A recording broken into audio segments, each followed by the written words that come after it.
Students आज हम करेंगे पार्टिसिपल के बारे में कि पार्टिसिपल क्या है। A participle is that form of a verb. Participle verb की एक फॉर्म है which partakes of the nature both of a verb and an adjective, जो किसी भी सेंटेंस में एज अ वर्ब और एज एन एडजेक्टिव काम करे। इसलिए पार्टिसिपल को वर्बल एडजेक्टिव भी कहा जाता है। काइंड्स ऑफ पार्टिसिपल की काइंड्स 3 हैं। सबसे पहले हम प्रेजेंट पार्टिसिपल के बारे में करते हैं। जब वर्ब की पहली फॉर्म के साथ आईएनजी लगाकर इसे बतौर एडजेक्टिव और वर्ब के इस्तेमाल किया जाए तो इसे प्रेजेंट पार्टिसिपल कहा जाता है। जब किसी भी सेंटेंस में हम वर्ब के साथ आईएनजी लगाकर उसे उस सेंटेंस में एज अ वर्ब और एज एन एडजेक्टिव इस्तेमाल करते हैं तो उसे प्रेजेंट पार्टिसिपल कहा जाता है। वर्ब प्लस आईएनजी ये किस में आता है? प्रेजेंट पार्टिसिपल में। ही is teaching me English. He is teaching me English, वो मुझे इंग्लिश पढ़ा रहा है।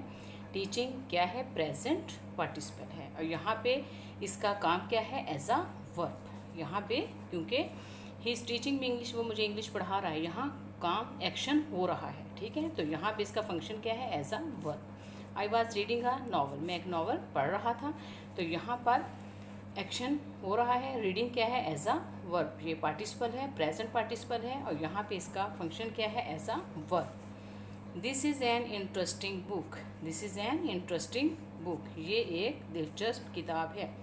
तो जब नाउन को मॉडिफाई किया जाता है, किसी भी सेंटेंस में नाउन और प्रोनाउन को मॉडिफाई किया जाता है, तो नाउन और प्रोनाउन को डिस्क्राइब मॉडिफाई करने वाले जो वर्ड्स होते हैं वो क्या होते हैं? एडजेक्टिव। उन्हें क्या कहा जाता है? Adjective.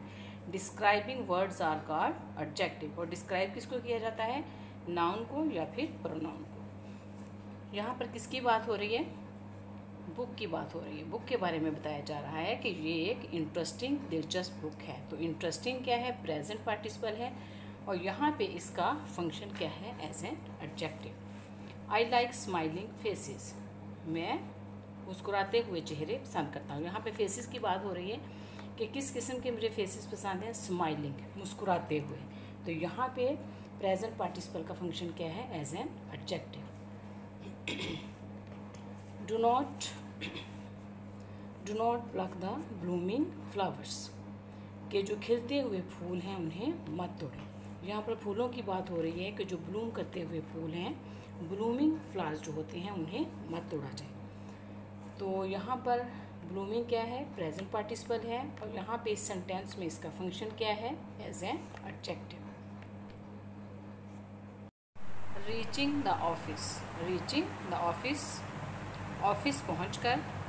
He took a cup of tea, उसने चाय का एक कप लिया। अब इसमें एक एक्शन पहले हुआ और उसके फ़ौरन बाद दूसरा एक्शन, ठीक है। अब रीचिंग, पहला उसने क्या काम किया? रीचिंग द ऑफिस, पहला उसने काम क्या किया कि वो ऑफिस पहुंचा। उसके बाद उसने क्या किया? एक चाय का कप लिया, ठीक है। तो ये प्रेजेंट पार्टिसिपल यहाँ पे एज अ वर्ब और एज एन एडजेक्टिव दोनों तरह से काम कर, क्योंकि वो इस पर्सन के बारे में ये भी बताया जा रहा है कि वो पहले ऑफिस पहुंचा, उसके बाद उसने चाय का कप लिया। उसको मॉडिफाई भी किया जा रहा है, पर्सन के बारे में कुछ इन्फॉर्मेशन भी दी जा रही है उसके बारे में कि उसने क्या किया। रीचिंग द ऑफिस, ऑफिस पहुंचकर। He took a cup of tea, उसने चाय का एक कप लिया। इसमें प्रेजेंट पार्टिसिपल में जब एक एक्शन के बाद दूसरा एक्शन फ़ौरन किया जाता है, उसमें टाइम गैप नहीं होता, दरमियान में उसके टाइम गैप नहीं होता। यानी कि उसमें एक काम अभी आपने ख़त्म किया है और उसके साथ ही आपने दूसरा काम शुरू कर दिया। और इसमें यह भी है कि दोनों काम करने वाला एक ही पर्सन होता है, दोनों काम करने वाला एक ही पर्सन होता है। रीचिंग द ऑफिस यानी कि ऑफिस पहुंचने वाला शख्स भी वही है और चाय का कप लेने वाला शख्स भी वही है। रीचिंग द ऑफिस, ऑफिस पहुंचकर। He took a cup of tea, उसने चाय का एक कप लिया। सीइंग द डॉग, कुत्ते को देखकर। चिल्ड्रन रैन अवे, बच्चे भाग गए। अब ये देखें, डॉग, कुत्ते को किसने देखा? बच्चों ने देखा। और भागने वाले कौन हैं? बच्चे। कुत्ते को देखने वाले कौन हैं? बच्चे। और भागने वाले कौन हैं? बच्चे। दोनों काम किसने किए? बच्चे ने किए। पहले कुत्ते को देखने का काम किया और उसके बाद क्या किया? भागने का काम किया। सीइंग द डॉग, कुत्ते को देखकर। चिल्ड्रन रैन अवे, बच्चे भाग गए।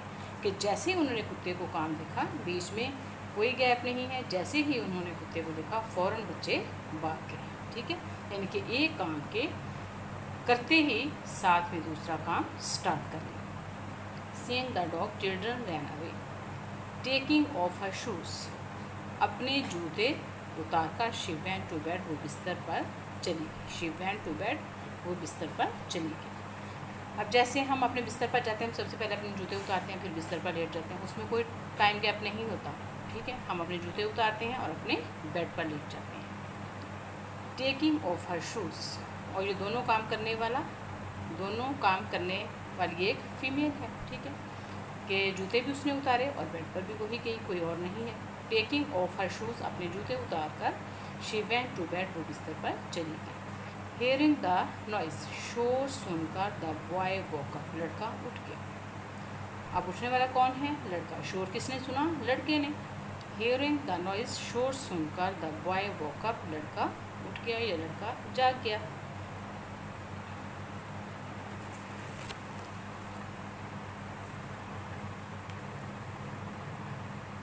अब ही is sitting in the car, वो कार में बैठ रहा है। तो ये है प्रेजेंट पार्टिसिपल, और यहाँ पे ही is sitting in the car, वो कार में बैठ रहा है। तो ठीक है, इसका काम क्या है? यहाँ पर वो बैठ रहा है एज अ वर्ब। यहाँ पे प्रेजेंट पार्टिसिपल का काम क्या है? As a verb. He is sitting in the car, वो कार में बैठ रहा है। लेकिन अगर हम ये कहें कि ही is sitting in the car, वो कार में बैठा हुआ है, अगर हम उसके बारे में बताएं कि कोई हमसे पूछे वो शख्स कहाँ है, तो हम कहें कि वो कार में बैठा हुआ है, तो तब यहाँ पे प्रेजेंट पार्टिसिपल जो है एज एन एडजेक्टिव, यहाँ पे फिर प्रेजेंट पार्टिसिपल का काम क्या होगा? एज एन एडजेक्टिव होगा। क्या फंक्शन होगा? एज एन एडजेक्टिव होगा। ये सिचुएशन पे डिपेंड करता है कि आप किस तरह से फ़िक्रे को बोलते हो। जैसे he is wearing a blue shirt, वो ब्लू शर्ट पहन रहा है। He is wearing a blue shirt, वो ब्लू शर्ट पहन रहा है, तो यहाँ पे present participle as a verb. और अगर हम कहें कि उसने ब्लू शर्ट पहनी हुई है, तो फिर क्या होगा? उसके बारे में हम इंफॉर्मेशन दे रहे हैं, कुछ बता रहे हैं, तो फिर क्या होगा? As an adjective, present participle. Second है पास्ट पार्टिसिपल, इसमें वर्ब की थर्ड फॉर्म का इस्तेमाल किया जाता है। पास्ट पार्टिसिपल, जब वर्ब की थर्ड फॉर्म को, जब किसी भी सेंटेंस में हम वर्ब की थर्ड फॉर्म को बतौर एडजेक्टिव, जिसमें नाउन और प्रोनाउन को मॉडिफाई करने के लिए जो भी हम वर्ब को इस्तेमाल करेंगे, ठीक है, जब वर्ब की थर्ड फॉर्म को बतौर एडजेक्टिव इस्तेमाल किया जाए तो इसे पास्ट पार्टिसिपल कहते हैं। ये किसी वर्ब का हिस्सा नहीं है। इसे पैसिवाइज और परफेक्ट टेंस में इस्तेमाल किया जाता है। जैसे ही हैज़ गॉन, वो जा चुका है। ही हैज़ गॉन, अब ये ही प्रोनाउन है, इसको मॉडिफाई किया गया है, इसके बारे में इसको डिस्क्राइब किया गया है कि ही हैज़ गॉन, वो जा चुका है। ठीक है, ये क्या है? पास्ट पार्टिसिपल है, और यहाँ पे इसका काम क्या है? As an adjective. Food is eaten, food के बारे में इंफॉर्मेशन दी गई है। फूड इज़ ईटन, खाना खाया जा चुका है। ही knocked at the closed door, he knocked at the closed door, door के बारे में इंफॉर्मेशन दी गई है। अमूमन पास्ट पार्टिसिपल के आखिर में T, D, E D, N, E N आता है। द लॉस्ट चाइल्ड, यहाँ पे बच्चे के बारे में इंफॉर्मेशन दी गई। द लॉस्ट चाइल्ड, खोया हुआ बच्चा। The lost child has been found, the lost child has been found. We saw a few trees, we saw, हमने देखे, a few trees. We saw a few trees, हमने ऐसे दरख्त देखे। लेडन, जो लदे हुए थे, विद फ्रूट, फ्रूट के साथ। ठीक है, वी सा, हमने देखे, a few trees laden with fruit, जो फ्रूट के साथ भरे हुए थे। ठीक है, अब उन दरख्तों के बारे में इंफॉर्मेशन दी गई है कि वो ऐसे थे कि वो फ्रूट के साथ लेडन लदे हुए थे। थर्ड काइंड है परफेक्ट पार्टिसिपल। थर्ड काइंड क्या है? Perfect participle having plus B3, having plus B3। इसे ऐसी सूरत हाल में इस्तेमाल किया जाता है जब किसी एक एक्शन की तकमील के बाद कोई दूसरा एक्शन किया जाए। जब एक एक्शन आपका जो है वो पूरे तौर पर, मुकम्मल तौर पर, जब आपका एक एक्शन जो है वो कंप्लीट हो जाता है, उसके बाद आप कोई दूसरा एक्शन करते हो और बीच में कुछ टाइम गैप हो, उसके दरमियान में कुछ टाइम गैप हो कि आपने पहले एक काम कंप्लीट किया और उसके बाद आपने दूसरा काम किया। जब आप एक काम कर लेते हो उसके बाद आप दूसरा काम करते हो और उसमें आप टाइम गैप जो है वो कुछ टाइम के बीच में कुछ गैप भी था, कुछ टाइम गैप को शो करना चाहते हो तो आप परफेक्ट पार्टिसिपल का इस्तेमाल करोगे। ठीक है, हैविंग प्लस V3 का इस्तेमाल करोगे। जैसे हैविंग टेकन हिज मील, खाना खाकर he went out for a walk, वो वॉक के लिए चला गया। पहले उसने कौन सा काम किया? खाना खाने का काम किया। सबसे पहले उसने काम कौन सा किया? खाना खाने का काम किया और उसके बाद वो वॉक के लिए चला गया। हैविंग टेकन हिज मील, खाना खाकर he went out for a walk, वो वॉक के लिए चला गया। Having played cricket, having played cricket, cricket खेलकर बॉयज़ लड़के वेंट होम, घर चले गए। ठीक है, सबसे पहले लड़कों ने क्या काम किया? हैविंग प्लेड क्रिकेट, सबसे पहले उन्होंने क्या किया? क्रिकेट खेली। ठीक है, उसके बाद सब बच्चे अपने अपने घरों को चले गए। पहला काम उन्होंने कौन सा कंप्लीट किया? क्रिकेट खेलने का। उसके बाद अपने घर चले गए। क्रिकेट खेलकर, हैविंग प्लेड क्रिकेट, क्रिकेट खेलकर लड़के घर चले गए। Having been seen by me, ये पैसिव वॉइस की फॉर्म है।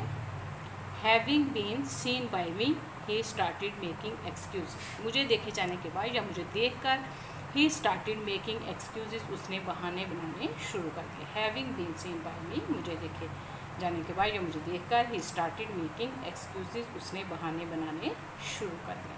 पहला काम उसने क्या किया? मुझे देखने का, उसके बाद एक्सक्यूजेस बनाने का। ठीक है, जब एक काम के बाद आप एक काम करते हो पहले, उसके बाद थोड़ा टाइम गैप लेते हो, उसके बाद आप दूसरा काम करते हो, तो उसके लिए परफेक्ट पार्टिसिपल का इस्तेमाल किया जाता है, हैविंग प्लस V3।